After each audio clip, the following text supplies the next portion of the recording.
Fala pro irmão que está perto de você assim: você venceu. Com certeza. Você venceu. Você está aqui nessa noite porque você venceu. A gente pensa assim: eu vim aqui porque eu vim.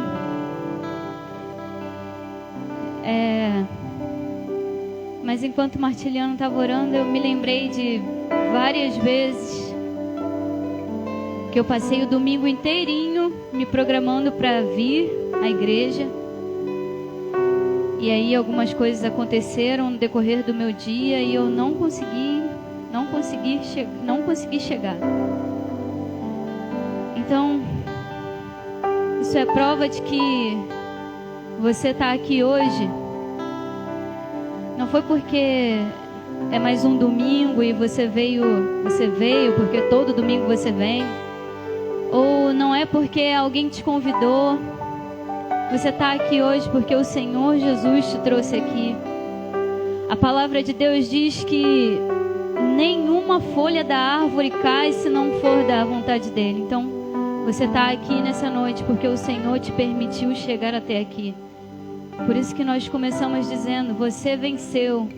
Você venceu o desânimo, você venceu a sua semana, você venceu. Você está aqui nessa noite porque você venceu.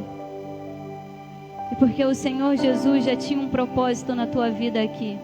Assim como o Martiliano orou, que essa noite seja a noite de respostas, no nome de Jesus. O Senhor Jesus está aqui. A única coisa que vai te impedir de ouvir a voz dele é você mesmo. Agora o culto começou, o culto é entre você e Deus. A única coisa que pode limitar o mover de Deus na sua vida é você. Então, se você venceu e chegou até aqui nessa noite, se entregue. Entregue ao Senhor a sua melhor adoração, a sua melhor oferta, o seu melhor louvor. Senhor, louvado e engrandecido seja o seu nome, Pai, com toda a nossa verdade. No nome de Jesus. Um dia você foi comprado. Um dia você foi resgatado. O Senhor olhou para você e Ele achou necessário te valorizar.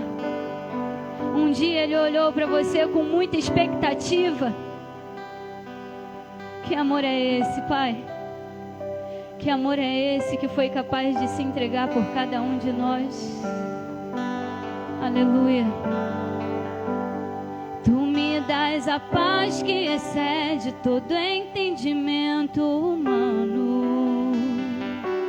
E quando eu planejo, me mostra que é bem melhor o teu plano. Com misericórdia me cobre, derramando graça em mim.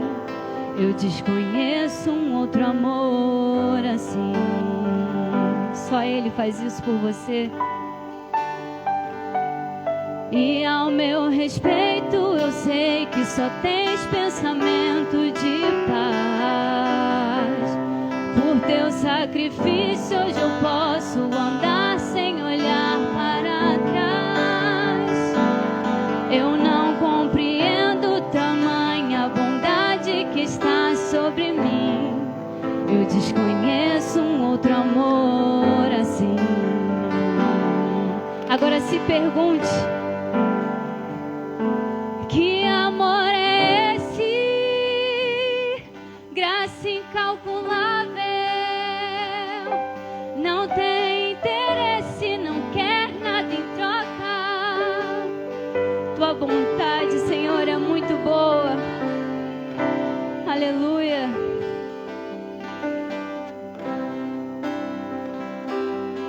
Para mim, se você quer conhecer o Senhor face a face, diga isso. Quero conhecer-te, ouvir teus segredos. Não importa o preço, eu me lanço inteiro. Sei que nos teus braços existe um espaço para mim.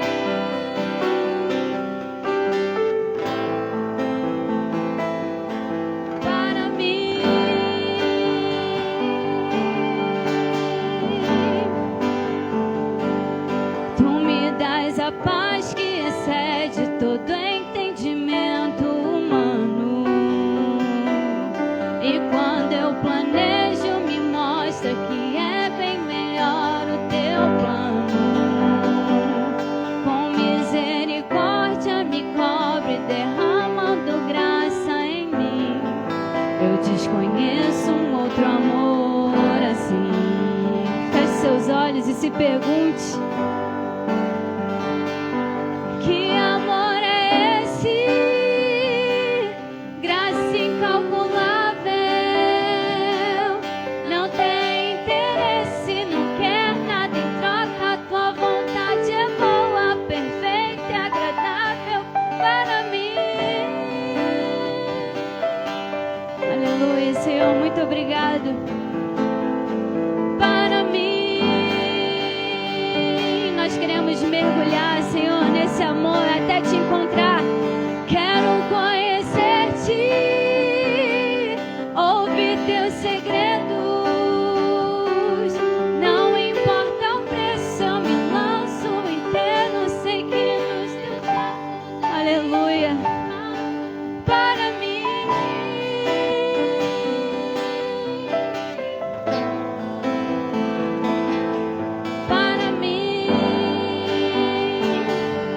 Agora bate no peito, porque nada pode ocupar o seu lugar. E nada vai ocupar teu lugar em mim. Nada, nada. E ninguém pode ocupar teu lugar. Aleluia. E nada vai ocupar teu lugar em mim. Eu desconheço um outro amor assim. Mais uma vez. E nada vai ocupar teu lugar em mim. E ninguém pode ocupar meu lugar em ti. Não. E nada vai ocupar teu lugar em mim. Eu desconheço um outro amor assim. Agora só a igreja se pergunte: que amor é esse? Graça incalculável.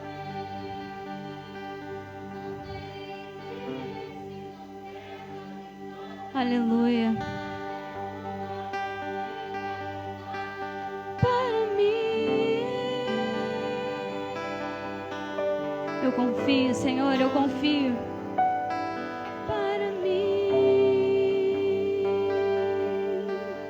Nós queremos mergulhar, Senhor, no teu amor. Quero conhecer-te. A tua vontade é boa, perfeita e agradável. Sei que nos teus braços existe um espaço. Aleluia.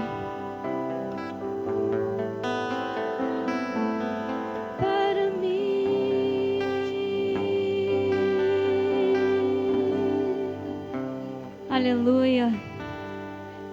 Muito obrigado, Senhor. Muito obrigado, muito obrigado, muito obrigado, Deus, por esse amor que nos abraça, que nos constrange. Esse amor, Senhor, que nos assusta. Esse amor, Jesus, que rompe qualquer barreira. Que rompe, Senhor, até mesmo o que eu penso sobre mim. Esse amor que me invade. Muito obrigado, Jesus. Muito obrigado. Aleluia.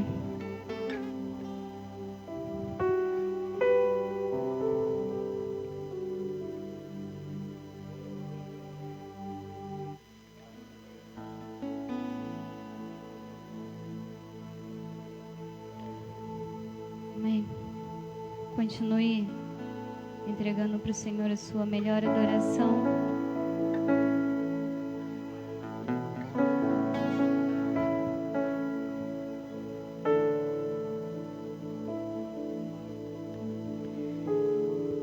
Continue entregando para o Senhor a sua melhor adoração, o seu melhor louvor. Hoje, durante o dia, nós refletimos em casa, eu e o Ronan, sobre o ministério de João Batista. E a gente começou a chorar em casa porque A gente relembrou que João Batista, no momento que Maria chega para Isabel, e quando João Batista, dentro do ventre ainda, ele começa a sentir a presença de Deus. Isabel também é tomada pela presença do Espírito Santo. E refletindo nisso, eu me lembrei que eu tenho a plena convicção que o Senhor Jesus também me chamou desde o ventre da minha mãe. Eu não sei o que você pensa sobre você, eu não sei o que você andou ouvindo no meio da sua trajetória no Evangelho. E às vezes a gente ouve muita coisa que faz a gente desacreditar de quem nós somos em Cristo Jesus. E nessa noite nós vamos louvar essa canção que me remete a muitas pessoas que se desenganaram com um homem e acabaram abandonando o Evangelho. Toda vez que eu canto essa canção, eu me lembro de muita gente que já cantou ela comigo e que hoje em dia não consegue vencer para estar aqui. Toda vez que eu canto essa canção, eu me lembro do meu amado, de Ti, Jesus, perfeito, lindo, amoroso, o único relacionamento que eu posso me jogar de cabeça, que eu nunca vou sair decepcionada. Você nunca me decepcionará.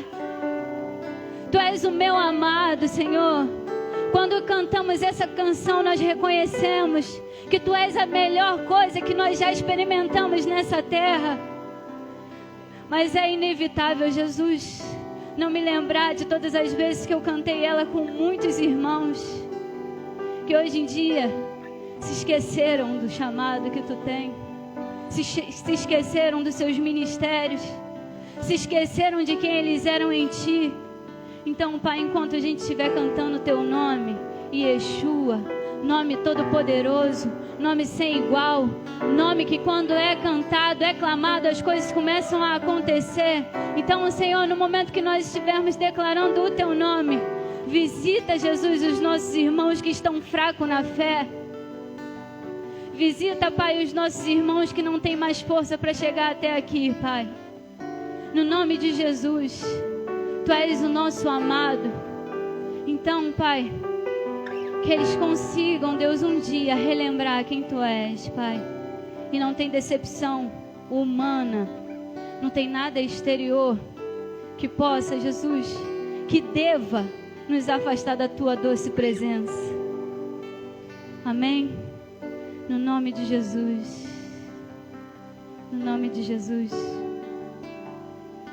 Louve isso com todo o teu amor. Isso é uma poesia. Ele está aqui. O meu orgulho me tirou do jardim. Um dia, Tua humildade colocou o jardim em mim. E se eu vendesse tudo que tenho em troca do amor, eu falharia, com certeza.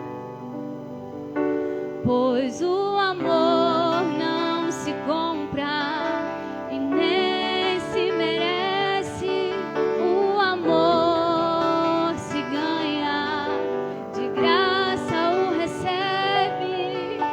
Eu quero conhecer Jesus. Eu quero conhecer Jesus e ser achado nele. Eu quero conhecer Jesus. Eu quero conhecer Jesus. O meu amado é o mais belo entre milhões.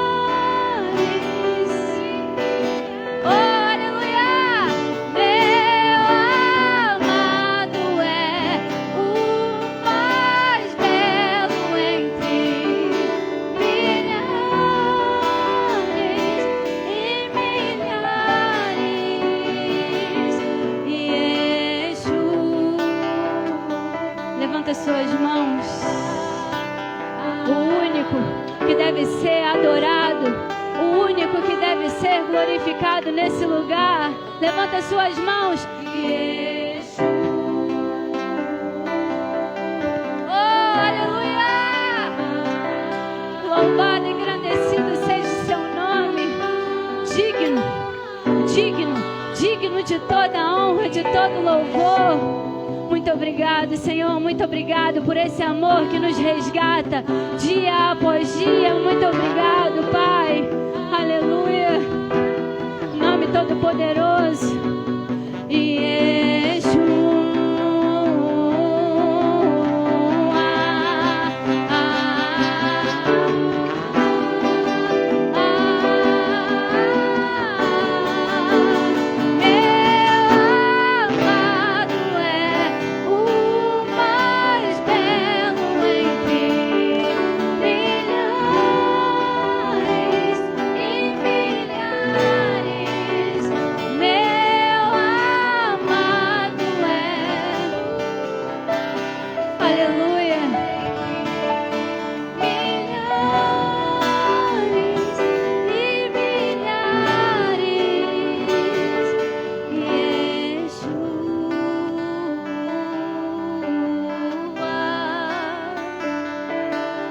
Esse é o seu momento, essa é a sua canção, essa é a sua expressão de adoração. Aleluia, Senhor. Nome todo-poderoso. Tu, Senhor, que quebra as cadeias. Tu, Senhor, que liberta, que salva, que cura. Tu, Jesus, que acende a chama que já está apagada. Tu, Senhor, que reaviva. Tu, Jesus, que nos dá um ministério. Tu, Senhor, que faz a promessa e que cumpre. Tu, Jesus, a árvore da vida. Sopra, Senhor, a tua vida sobre cada lar, Pai. Sopra, Jesus, a tua vida sobre cada pessoa, Deus, que está adormecida. Sopra, Jesus, sopra. No nome de Jesus. No nome de Jesus. Todos aqueles que um dia caminharam conosco, Senhor, que hoje se encontram como um vale de ossos secos. No nome de Jesus. Sopra a sua vida, Senhor. Sopra a sua vida, Jesus.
Feche seus olhos.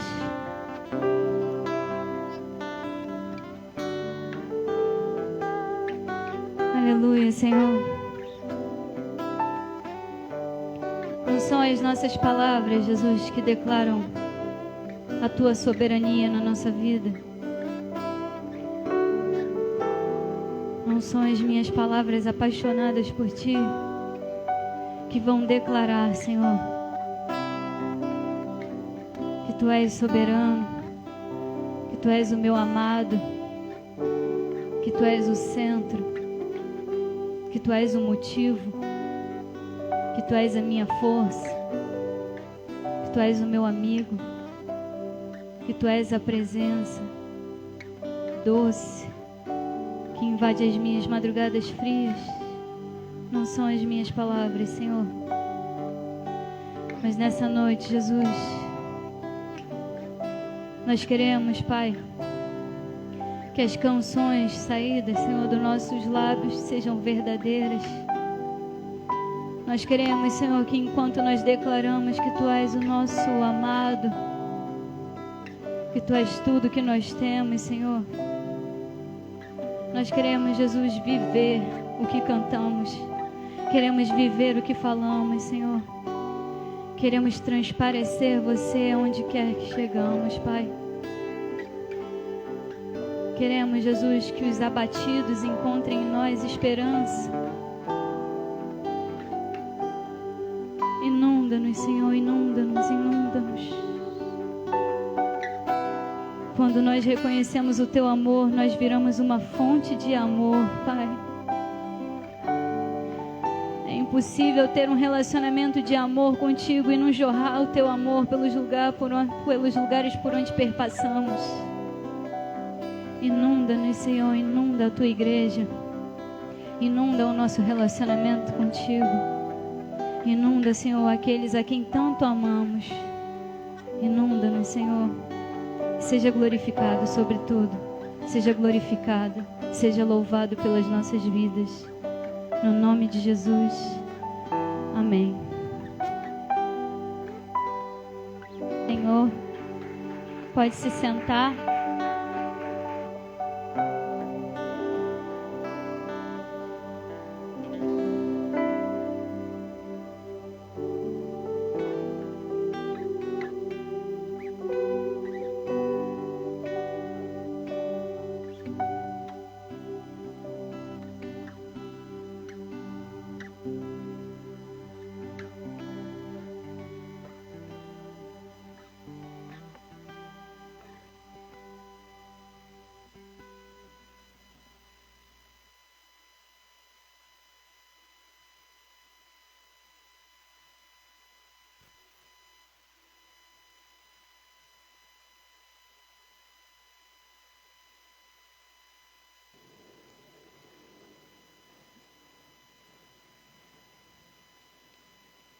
Deus, Ele tem ministrado algumas coisas no meu coração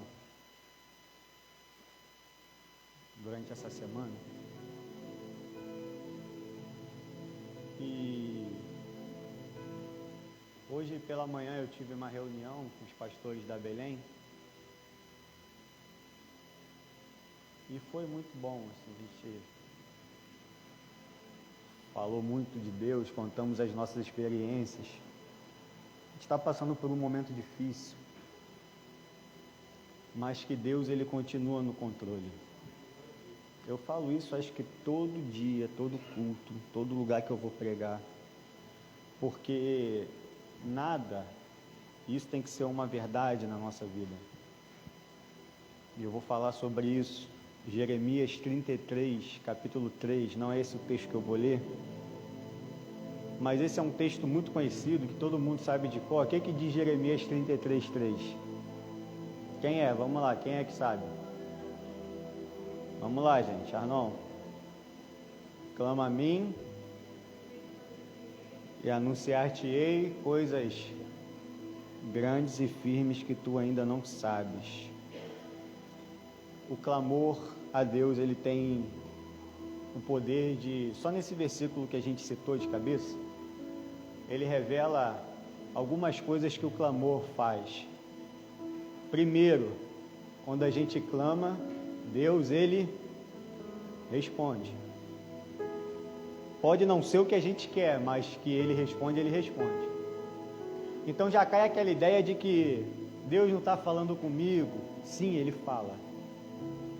Talvez é você que não quer ouvir, ou você que talvez não está prestando atenção à forma que Ele está falando. Então Jeremias fala que quando nós clamamos, Ele responde.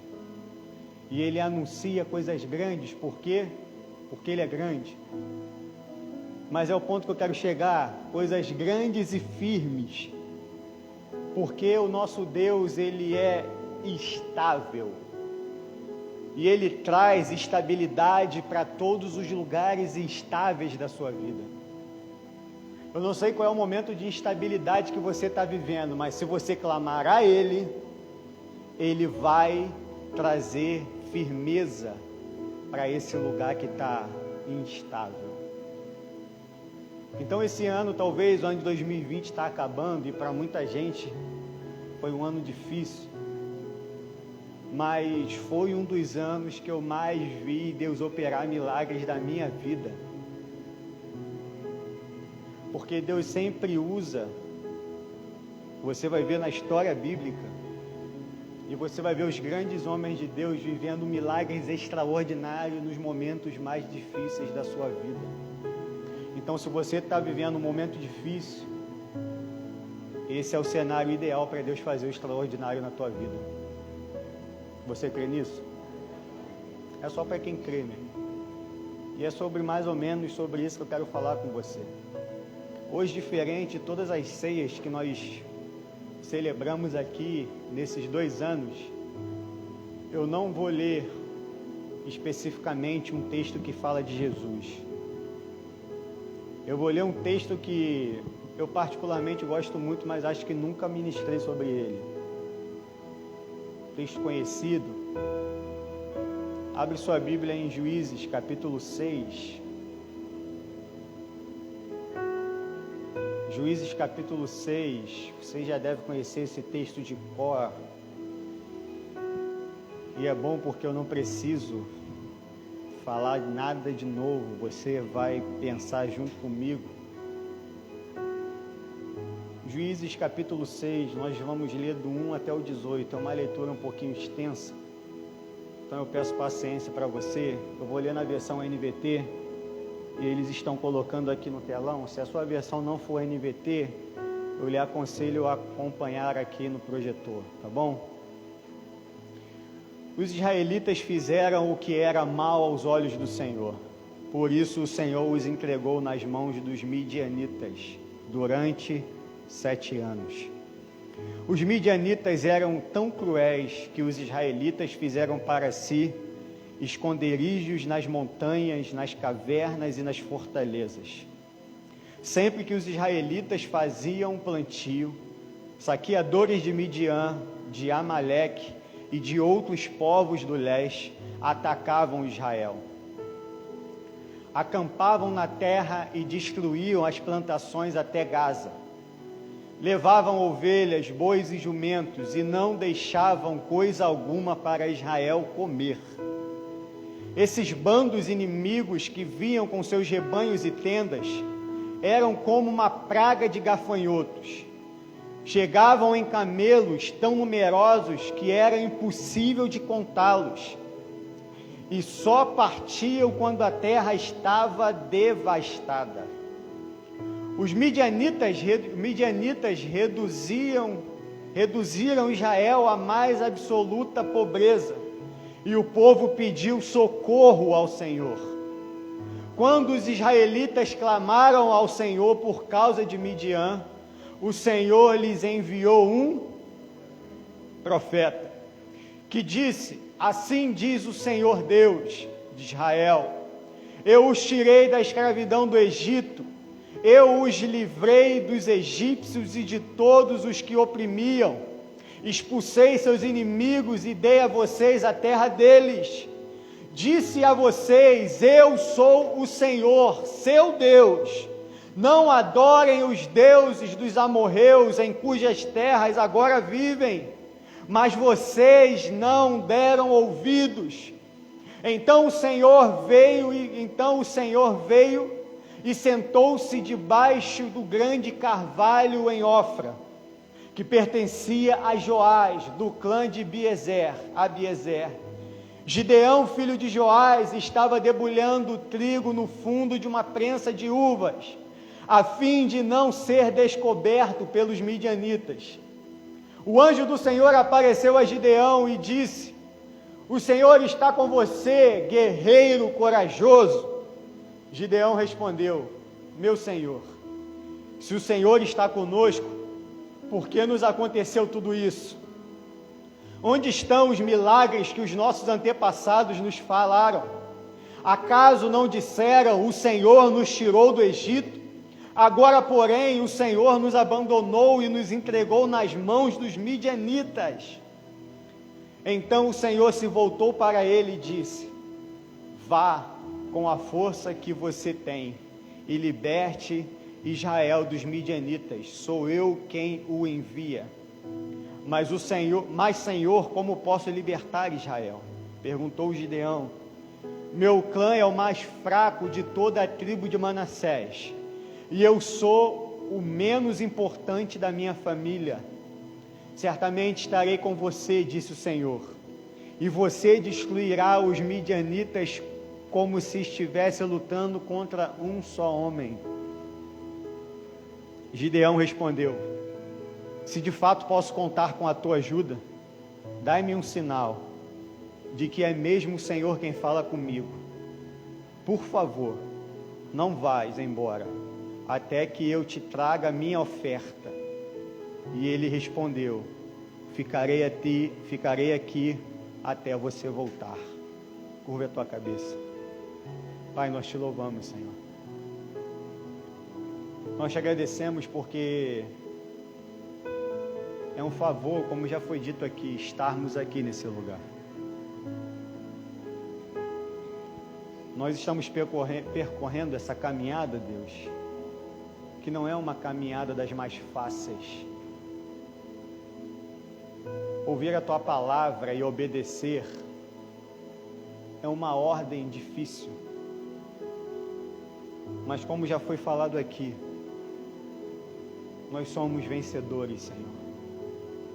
Não pela nossa força, mas apesar da nossa fraqueza. Fala conosco através da tua palavra. Que a tua palavra, que a tua voz, que a tua presença possa ser a única coisa perceptível nesse lugar. Tenha misericórdia de mim, Pai, em nome de Jesus.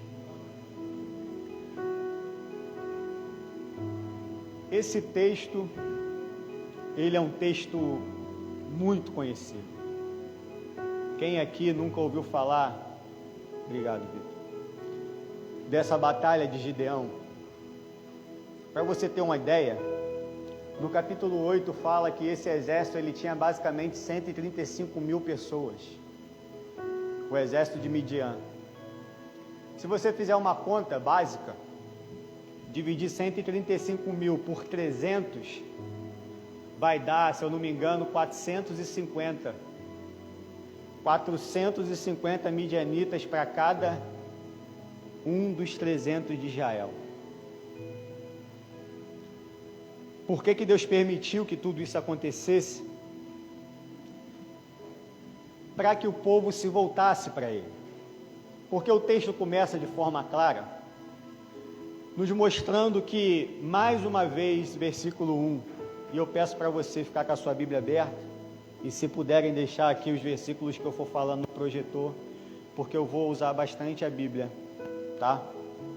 Versículo 1, os israelitas fizeram o que era mal aos olhos do Senhor.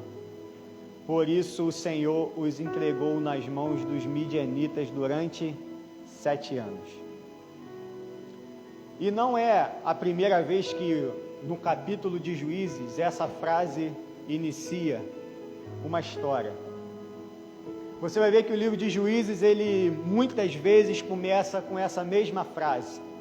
E fizeram o que era mal aos olhos do Senhor. E quando o Senhor fala isso, o que a Bíblia quer dizer? Quando a Bíblia fala isso, quer dizer que eles adoraram a outros deuses. Se voltaram contra Deus. Esqueceram do Deus da promessa, do Deus que havia tirado-os do Egito com mão forte, poderosa. Do Deus que havia feito tantos milagres de forma tão extraordinária. E se você for ler a Bíblia de forma bem tranquila, você vai perceber que o deserto no Egito, nessa travessia, nessa retirada do povo do Egito até chegar a Canaã, foi o período onde Deus mais fez milagres extraordinários. Coisas nunca antes vistas e nunca mais vistas depois. Então, esse povo, eles ouviam essas histórias, e Deus, ele fala através do profeta, no versículo que nós lemos, que vocês se voltaram, eu falei para vocês, para não adorarem a esses deuses, a não se envolverem com esses deuses. Então Deus o entregou, ou seja, Deus permitiu que os homens maus daquele lugar, os homens cruéis, aquelas civilizações vizinhas, elas começassem a atacar o povo de Deus. O povo de Deus era um povo imbatível quando Deus estava na frente. E por isso que nesse Antigo Testamento, um dos nomes de Deus é Jeová Sabaoth, ou seja, Deus dos exércitos, Deus das batalhas, porque Ele dava vitória para o povo, mas quando Deus permite ou Deus se ausenta dessa frente de batalha, o povo perece, porque nós só temos vitória quando Deus está na frente. E a Bíblia vai falar que esse povo começa a perecer durante 7 anos. E é engraçado que eles plantam, e eles escolhem as melhores sementes, lançam na terra, eles saram a terra, eles regam a terra, eles têm todo o trabalho, escolhem as melhores sementes para que elas germinem. E quando está perto do período de colher o que se plantou, a Bíblia vai falar que os midianitas, eles vêm em bando com um número espantoso, estrondoso, e comem, destroem, pegam tudo que a terra produziu, e algumas versões, toda a novidade da terra. E é difícil você plantar alguma coisa e na hora de colher você vê o inimigo ou ver alguém pegar aquilo que é fruto do teu esforço. Porque Gálatas 6 vai falar que tudo que o homem plantar, isso ele colherá. Então quando a gente fala de plantio, de semeadura, a Bíblia está falando, mas não é simplesmente de semente, é tudo que você investe aqui. A Bíblia está nos contando de todo o investimento de um povo, todo o trabalho árduo, tudo aquilo que eles se propuseram, que eles se cansaram em fazer, o inimigo vinha e tomava. E é difícil a gente perceber isso, porque você plantar e o inimigo vir e tomar o que se plantou, quando você está na terra do inimigo, ou seja, quando você ainda estava no Egito, quando o povo de Israel ainda estava no Egito, é até compreensível, mas aqui eles estão em Canaã, na terra da promessa. Eles estão na terra da promessa, na terra que Deus falou que manaria leite e mel, na terra das bênçãos, mas eles não conseguem colher. Por quê? Porque eles foram desobedientes. Porque eles não estão confiando em Deus. Por quê? Porque eles estão se trancando, se escondendo em cavernas. Eles plantam e na hora deles colherem o inimigo vem. E quando o inimigo vem, eles fogem. E aqui eu quero abrir um parênteses para falar algo para você.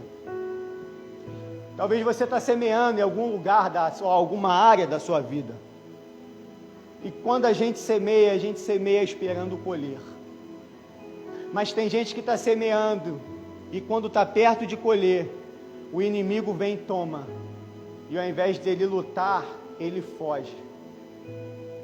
Porque o que assusta nesse texto não é a investida do inimigo, porque os midianitas aqui representam o nosso adversário.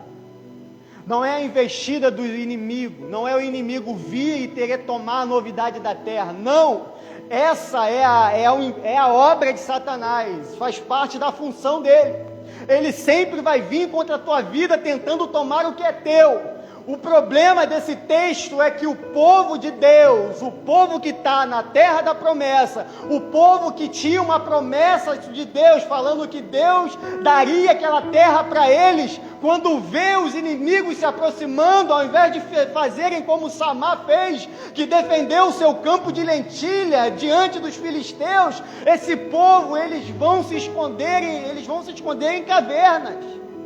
Eles vão se esconder em covas, em buracos, em fortificações. Então o problema não é a investida do inimigo, o problema é a apatia, é a covardia do povo, que ao invés de lutar pelo que Deus deu, estão se acovardando por causa do inimigo. Então tem gente que está plantando, tem gente que está semeando, mas na hora de colher não recebe os louros, não recebe a novidade da terra, porque com medo do inimigo se esconde, esquece de Deus que serve. O teu Deus é maior, meu irmão. O teu Deus é maior do que qualquer inimigo. Mas eu sei que os inimigos assustam. Mas o problema é que nós ficamos assustados com o inimigo, por quê? Porque esquecemos da promessa que Deus fez para nós. E existe uma promessa em Deuteronômio, capítulo 28, que com certeza você sabe. Sintetizando o texto, a Bíblia vai falar que, se obedecermos à voz do Senhor, Ele nos colocaria como cabeça e não como cauda. Estaremos por cima e não por baixo. E o que é que a gente está vendo? Qual é o retrato de Israel nesse tempo? Israel, eles estão com medo do inimigo. O inimigo está sendo o cabeça. O inimigo está dominando a nação de Deus. A nação do Deus Todo-Poderoso está sendo levada, está sendo dirigida pelos inimigos. E a gente vê esse texto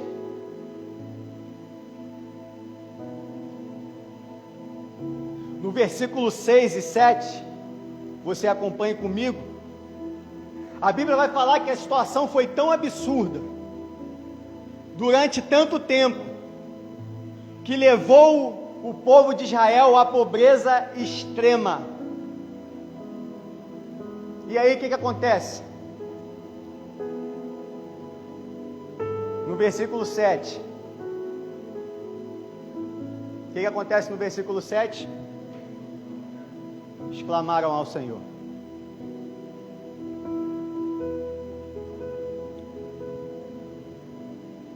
Uma hora a semente acaba.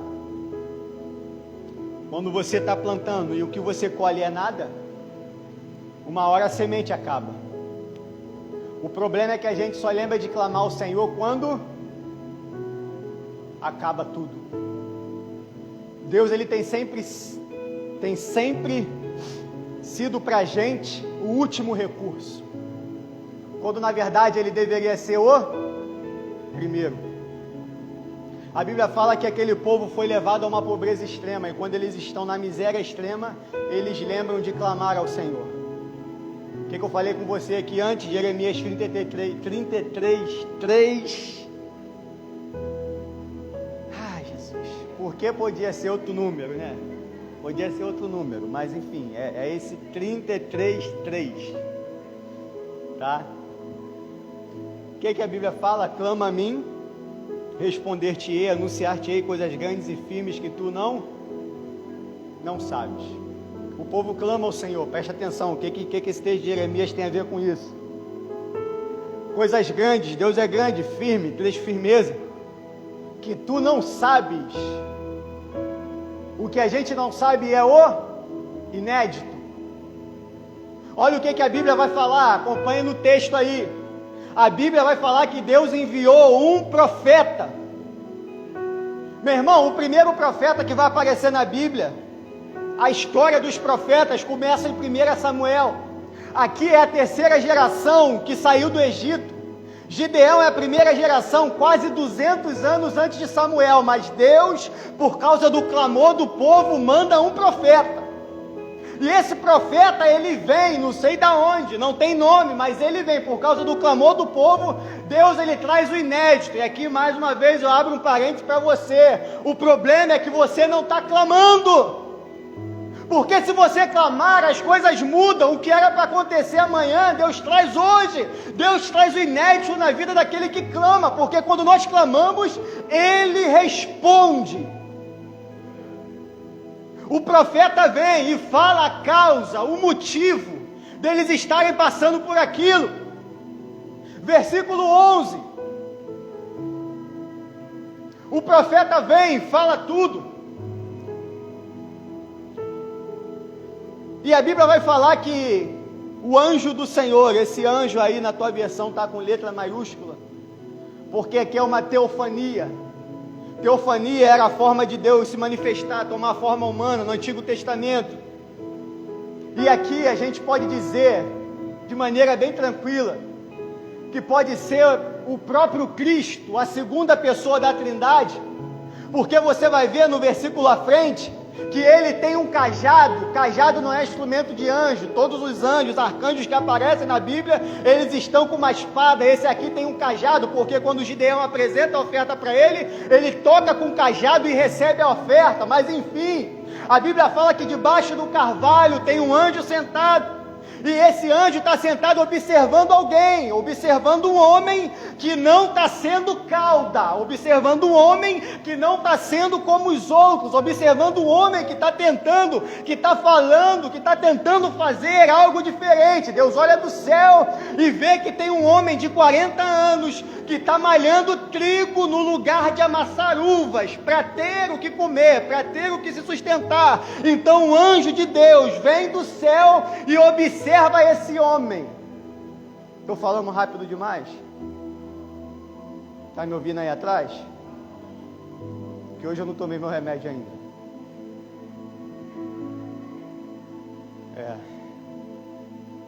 Então o problema é que aquele povo, meu irmão, grave isso que eu vou te falar. Coloca lá no Facebook, no teu Instagram, aonde for. Você que gosta de colocar frase de impacto.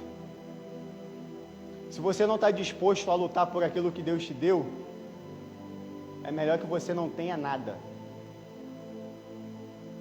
Porque tudo que Deus te dá, você vai precisar lutar por ele. É a tua família, você vai precisar lutar por ela. É o quê? O que que você sonha? É a tua faculdade? Vai precisar lutar para concluí-la. É o teu esposo? Você vai precisar lutar. É a tua esposa? É uma porta para Deus abrir? Tudo que Deus colocar na tua mão, você vai precisar lutar por ele. Por quê? Porque o problema daquele povo, como eu já falei, é que aquele povo está todo mundo escondido.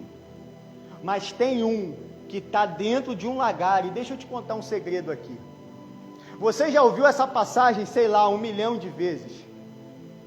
Lagar é o lugar de amassar uva. Sim, Arnon, ou não? O lagar, geralmente, você vai ver vários tamanhos de lagares, mas nesse contexto histórico que nós estamos aqui, eles tinham basicamente 2 por 1. 2 de comprimento por 1 de largura. A Bíblia vai falar que Gideão, o que está fazendo? Malhando trigo. O que é malhar trigo? Isso aqui é um trigo. O trigo ele é bem fininho, se você for ver. E a semente fica dentro desses negocinhos aqui.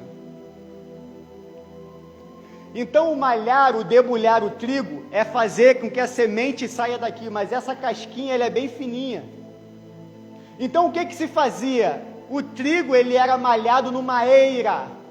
Qual era o tamanho de uma eira? 50 por 50. 2.500 metros quadrados. Por quê? Porque se pegava... Está 8 horas também agora, João? Não era só 7 e 9? Misericórdia.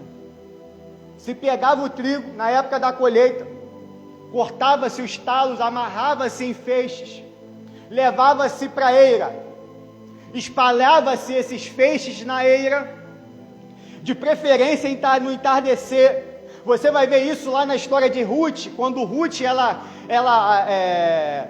Noemi fala para Ruth chegar e se deitar nos pés de Boaz, porque Boaz estava debulhando o trigo, debulhando a cevada.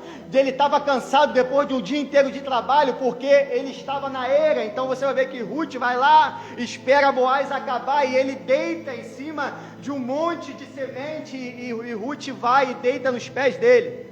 Então o que era? Espalhava-se esses feixes de trigo na eira, nesse lugar de 2.500 metros quadrados.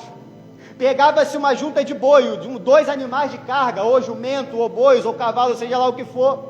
Tinha uma espécie de trenó, era um trenó mesmo, com um assoalho grande, e geralmente o agricultor iria em cima daquele trenó, tocando a junta, e eles ficavam dando voltas em cima daqueles trigos. Por quê? Porque ao passarem com assoalho naquele trigo, a semente ia ficando no chão, e a casca ia se soltando da semente.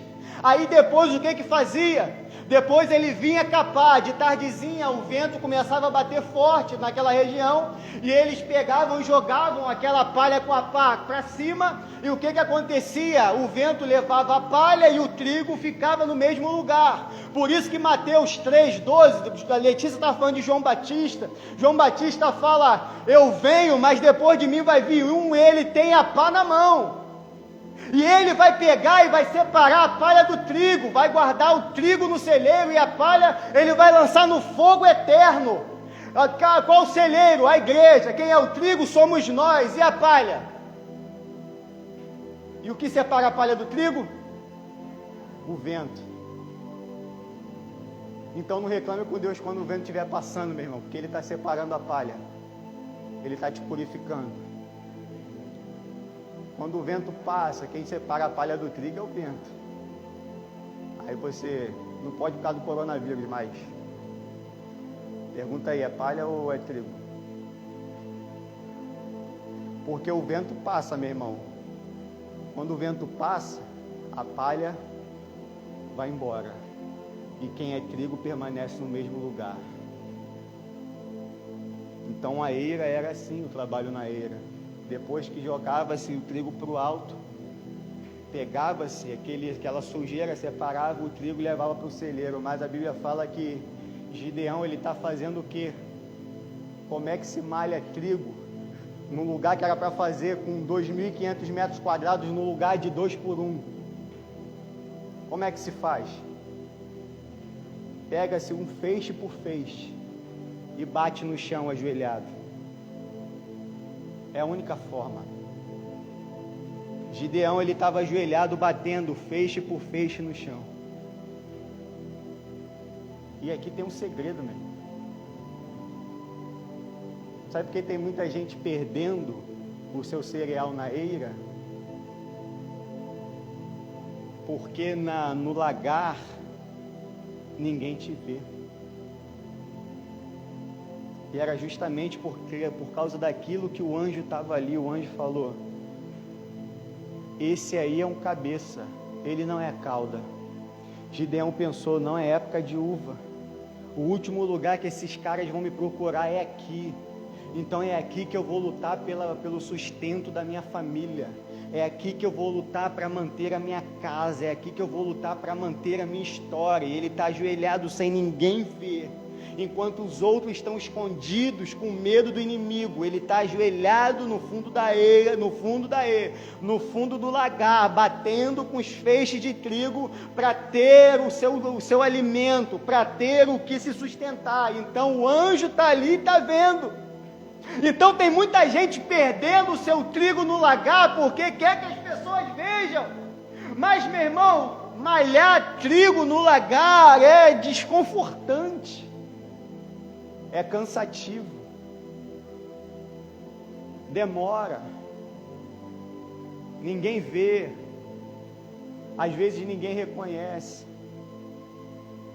e por causa disso tem muita gente preferindo ir para a eira, para ser visto e perder o seu trigo, do que ir para um lagar, para o lugar do anonimato, mas ter trigo no seu celeiro. Gideão, ele está lá sozinho. Mais um dia para Gideão. Porque aqueles que são cabeça e não são cauda, qual a diferença da cabeça para a cauda, meu irmão? Qual a diferença?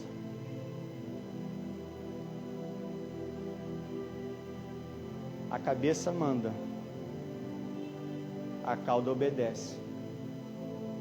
Quando Deus faz essa promessa em Deuteronômio, Deus está falando assim: o meu povo, ele vai influenciar, não será influenciado. É isso que nós estamos vendo hoje? Sim ou não? O meu povo vai mudar o ambiente, não vai ser transformado pelo ambiente. É isso que nós estamos vendo hoje? Porque o meu povo vai ser cabeça, eles vão chegar e vão influenciar. Mas o que a gente está vendo, tanto hoje como no texto, é um povo medroso e escondido, se escondendo do inimigo. A gente está vendo uma geração de crente que, como C.S. Lewis fala de forma extraordinária, ou dão mais poder para o diabo do que ele realmente tem, ou então fingem que simplesmente ele não existe.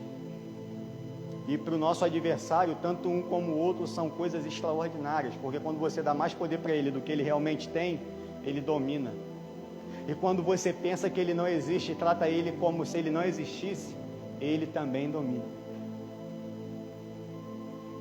Então tem muita gente, meu irmão, que está vivendo apático e esquecendo do Deus que o chamou. Deus te chamou para ser cabeça, para mudar o ambiente que você está vivendo. Deus te chamou para ser cabeça, para mudar essa situação que você está vivendo. Você está sendo sufocado pelos problemas, você está sendo sufocado pelo adversário. O adversário está determinando e está ditando as ordens na tua casa. Isso é admissível. Na sua casa quem manda é você. Quem tem que gritar, quem tem que dar ordem é você, não o adversário. Na tua família quem manda é você. Você é cabeça e não cauda. É isso que Gideão está fazendo. Gideão está falando, olha, o inimigo pode ser numeroso, mas aqui quem manda sou eu não vou me esconder. E eu profetizo na tua vida que Deus vai criar lagares para você, debulhar o teu trigo e crescer e desenvolver e ser o cabeça. Seja, meu irmão, mude a situação da tua vida. Pare de aceitar de forma omissa as coisas que têm vindo como uma avalanche para a tua vida. Ore, clame, dobre o teu joelho e fala, Senhor, tem misericórdia, porque quando nós clamamos, Ele ouve. Você crê nisso? É só para quem crê, meu irmão. Versículo 12.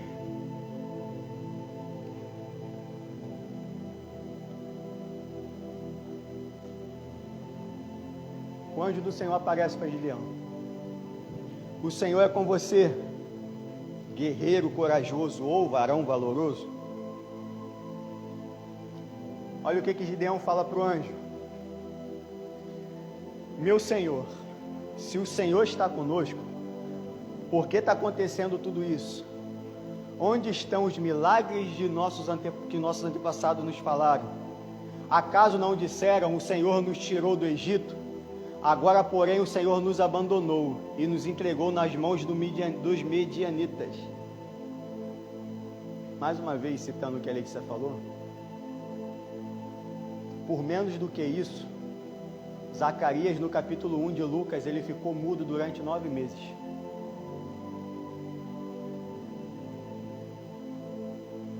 Gabriel aparece à direita do altar e fala para Zacarias assim, olha, Deus ele te ouviu, Isabel está esperando um menino, e Deus já deu até o nome dele será João, ele vai ser o essa palavra é difícil, não vai sair não, o que vai vir antes, tá?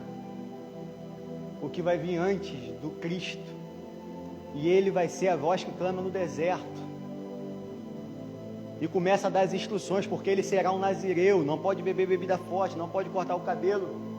E Zacarias fala assim para Gabriel, mas como que isso vai acontecer? E Gabriel fala assim, porque você duvidou, eu estou vindo da parte do próprio Deus, e você duvidou, você vai ficar sem falar até que ele nasça. Zacarias só falou como que isso vai acontecer. Olha o que Gideão fala para o anjo. Se o Senhor é conosco, por que está acontecendo isso tudo?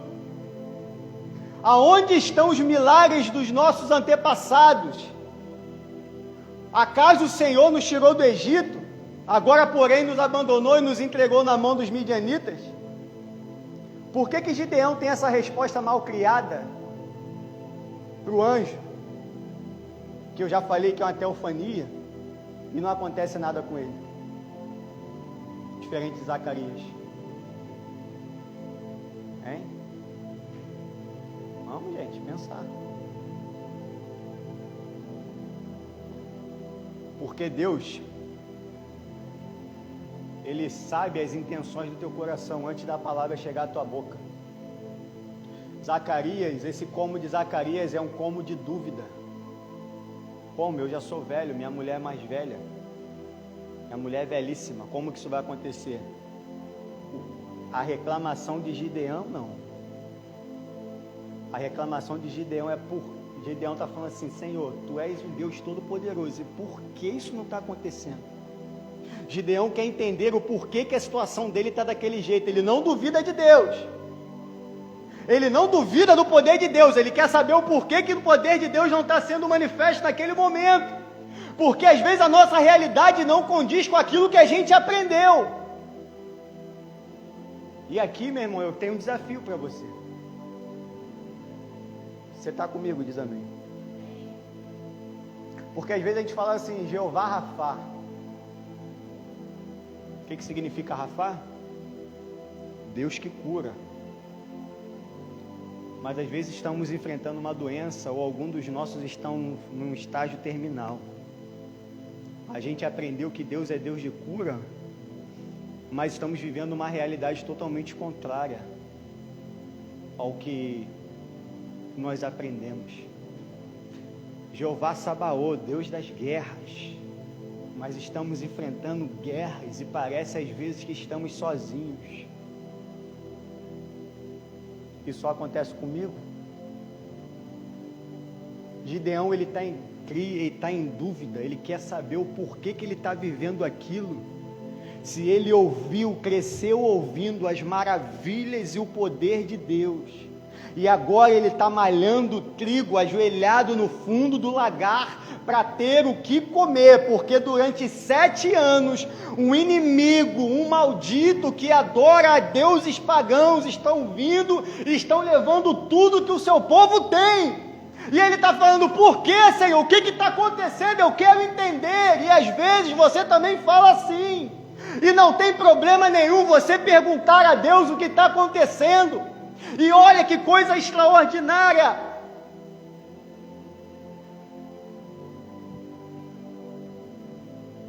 Bota o versículo 14, por favor.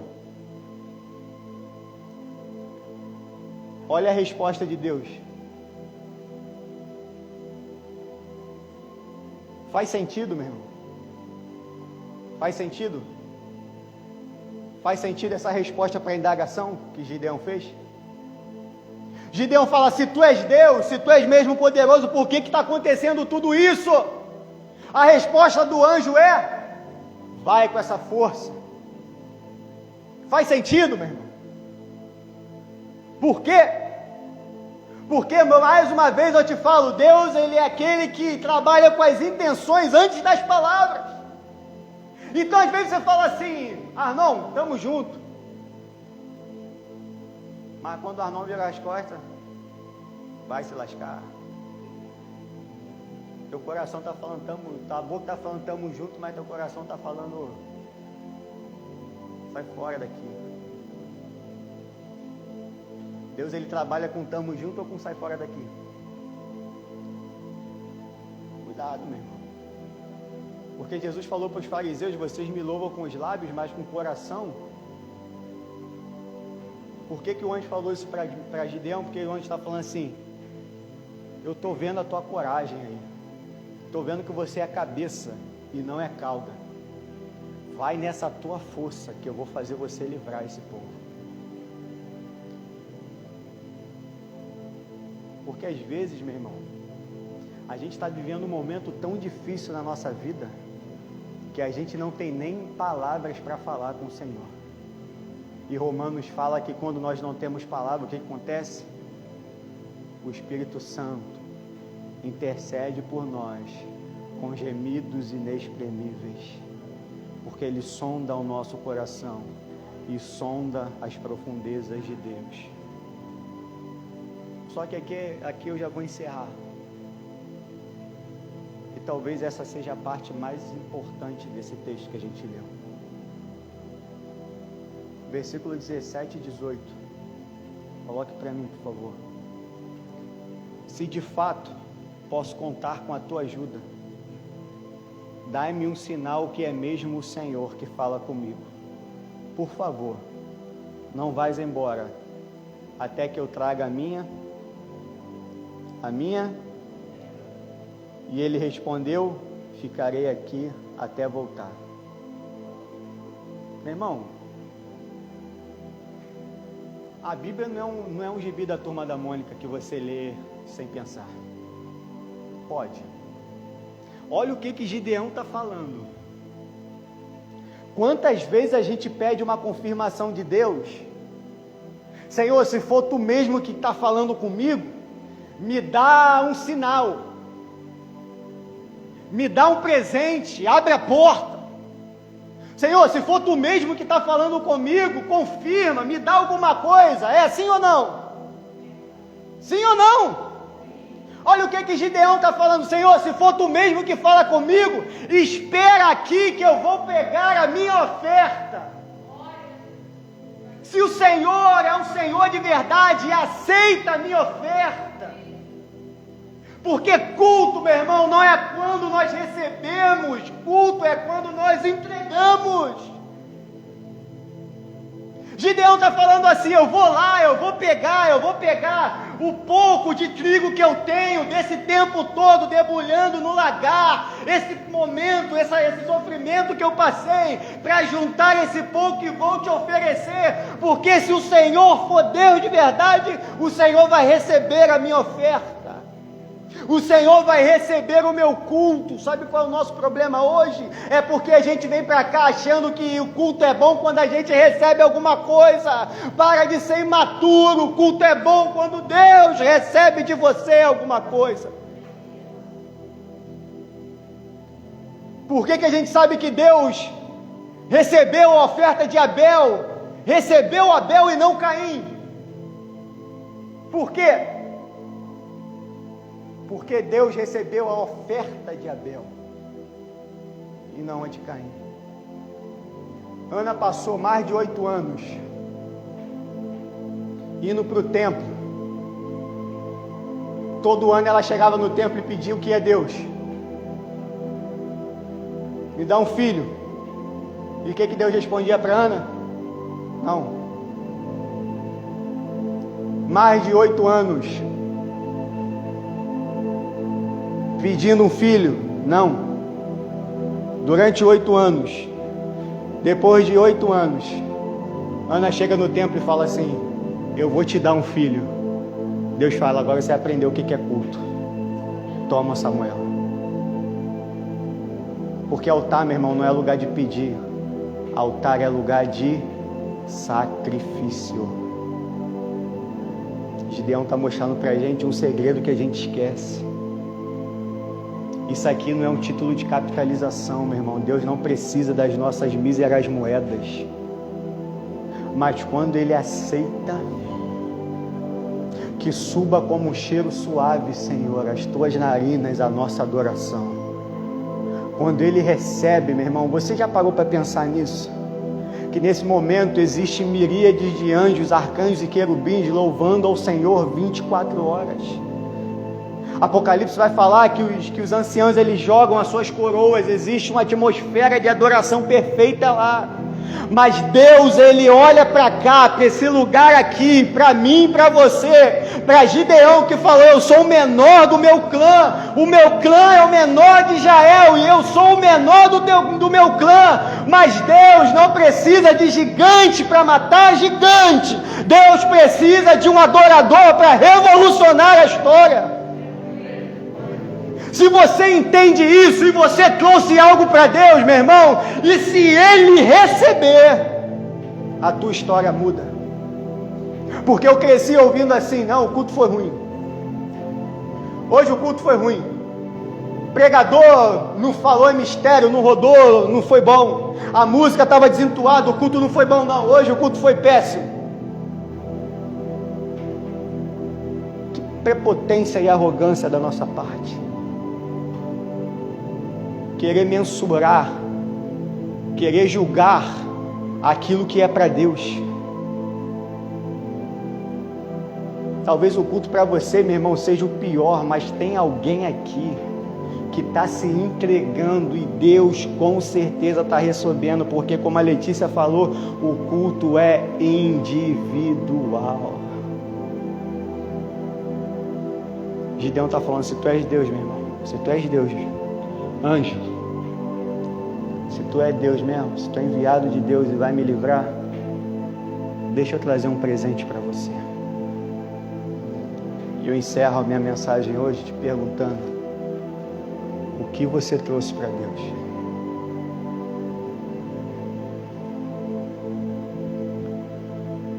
É um coração contrito e quebrantado? Esse é o melhor presente que Ele quer. É um louvor que sai desse coração? É isso que Ele quer. É uma adoração que às vezes é desentoada, mas é regada com as lágrimas crentes de um coração de um sofredor. É isso que Ele quer. O que você trouxe só tem lágrimas, pastor. A Bíblia fala que tem um anjo colocando em taças de prata as tuas lágrimas. O que você trouxe, meu irmão?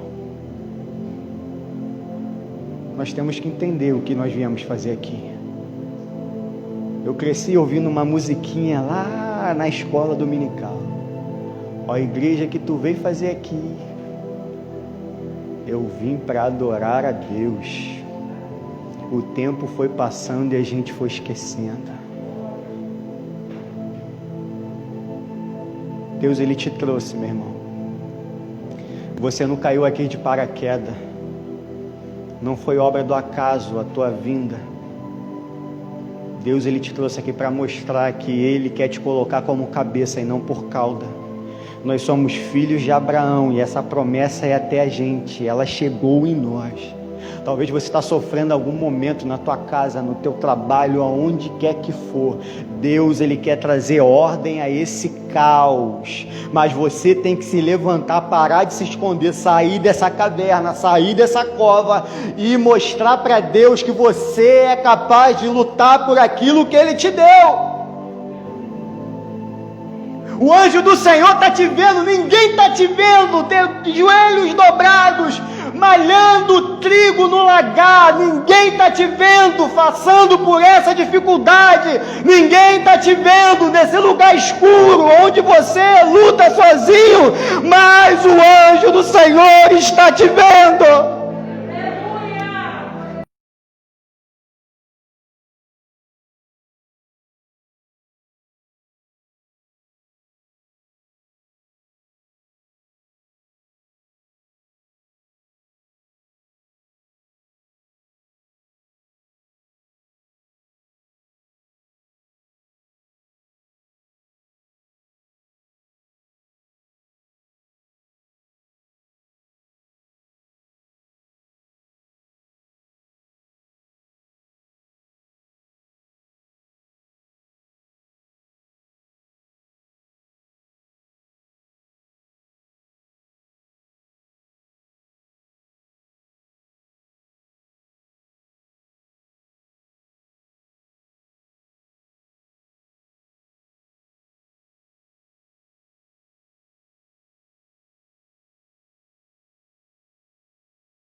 Nós te amamos, Senhor.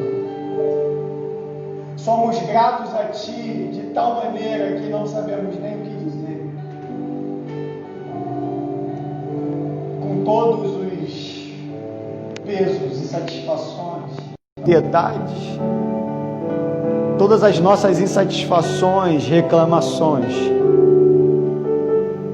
mesmo, Senhor, quando nós entramos aqui sem querer abrir a boca para Te louvar, mesmo quando nós entramos por essas portas contrariados, é impossível, ao depararmos com a Tua presença, não reconhecer a Tua majestade. Abençoe, Pai, esse pão e esse vinho. Nós te apresentamos, em nome de Jesus. Amém. Pode distribuir. Quando você pegar o seu pão e o seu vinho, você sente-se e espere até que todos tenham pego para que a gente possa cear juntos.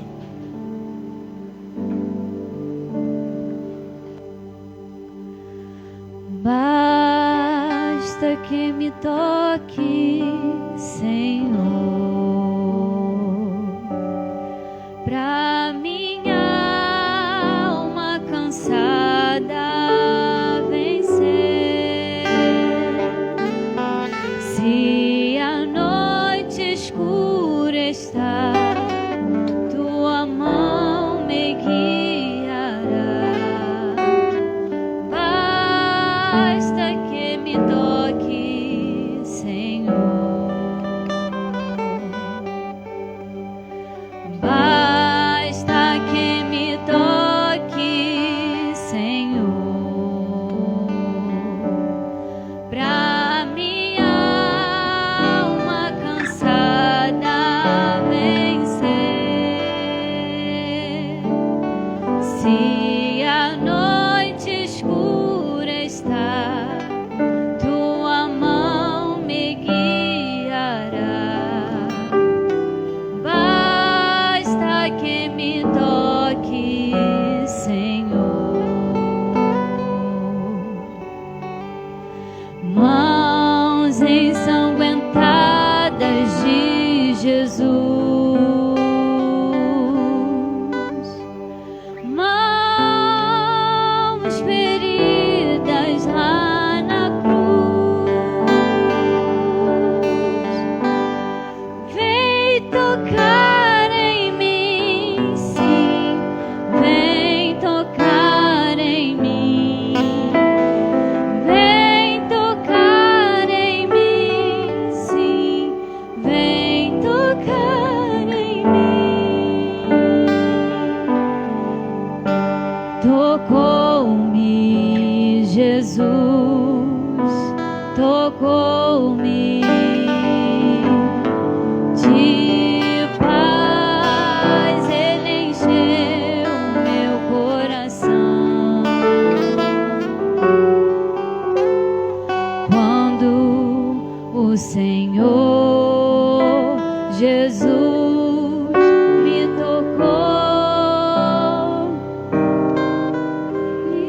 livrou-me da escuridão.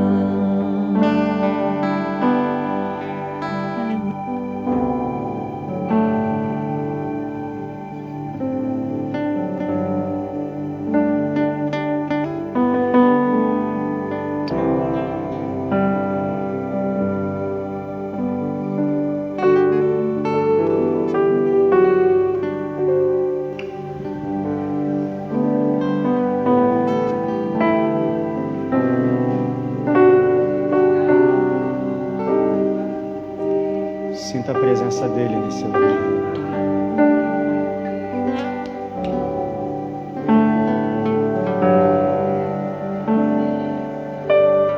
João, ele chega no céu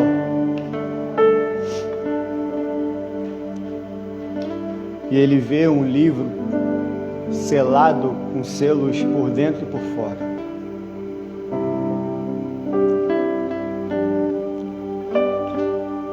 E um anjo forte grita: quem é digno de abrir esse livro e de desatar os seus selos? E João chora porque ele lembra de tudo que ele viveu. E a Bíblia fala que um ancião fala assim: não chores. Eis aí o leão da tribo de Judá, a raiz de Davi, que venceu e é digno de abrir o livro e de desatar os seus selos. João olha e vê um cordeiro como se fosse morto, porque trazia com ele as marcas de um sacrifício. Salmo de número 24 diz: levantai, ó portas, as vossas cabeças. Levantai, ó portais eternos, para que entre o Rei da Glória. Quem é esse Rei da Glória? O Senhor forte e poderoso, Ele é o Rei da Glória. Ele venceu. O castigo que nos traz a paz estava sobre ele. E cada passo que ele dava em direção ao Calvário, cada passo que ficava marcado com seu sangue, nós éramos sarados, curados, resgatados, redimidos, justificados.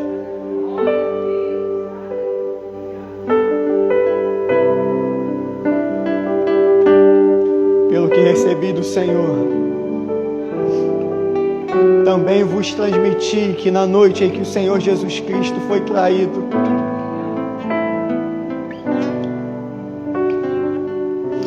Ele pegou o pão e deu graças e disse: esse é o meu corpo que é partido por vós.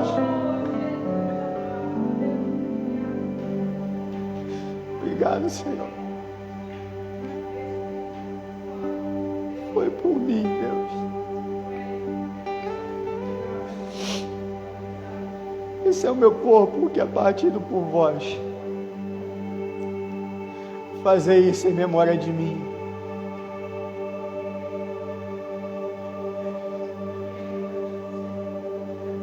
Jesus estava dizendo: eu vou morrer por vocês. Mas quando vocês estiverem celebrando a ceia, quando vocês estiverem em festa, lembrem de mim. A nossa festa hoje só faz sentido porque Ele se... Aleluia, Pai. Ah, Deus, Tu és santo.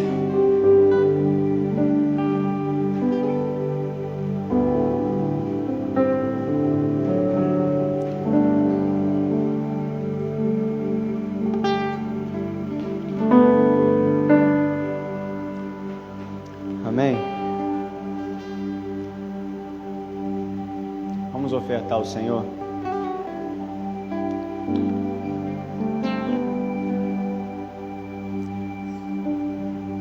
Oferte ao Senhor, meu irmão, com teu coração. Não coloque só dinheiro nesse envelope, porque seria muito pouco pelo que Deus tem feito na sua vida. Coloque o teu coração aí. Muito obrigado por você. Nós temos 2 amigos que estão nos visitando. Muito obrigado. Espero que esse pastor chorão aqui não tenha assustado vocês. Que toda vez eu falo que eu não vou chorar, mas é difícil. É difícil. Que Deus ele possa abençoar a tua vida de maneira extraordinária. Paulo ele fala que leve e momentânea é a nossa tribulação.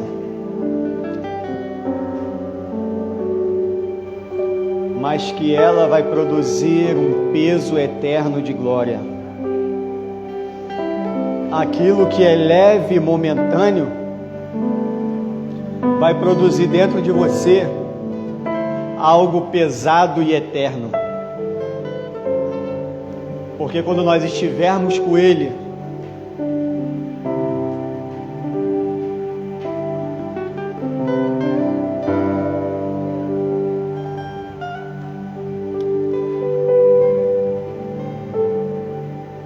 amém? Colocou sua oferta aí? Eu vou colocar a minha, tá? Que minha bolsa tá ali embaixo. Essa semana nós teremos a reunião na quarta, né? Com o Ministério e Liderança. A nossa escola, ela deu uma parada, volta só ano que vem. E fiquem atentos ao grupo da igreja. Bom, eu peço isso para você. Quem não está no grupo da igreja, me procurem a Érica no final, nós inseriremos. Isso aí.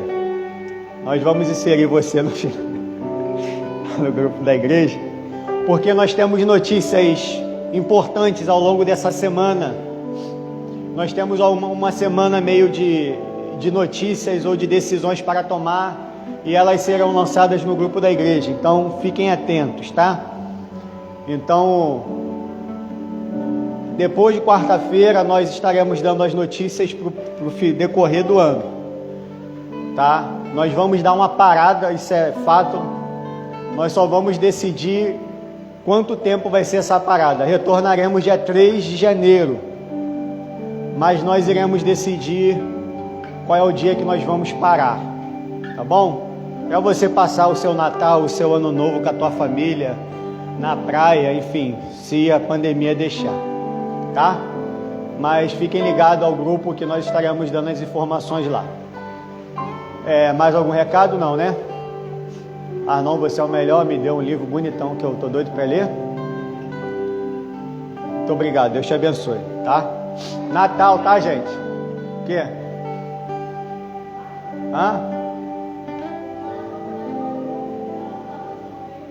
Peraí. Oi? Tá, vamos orar agora.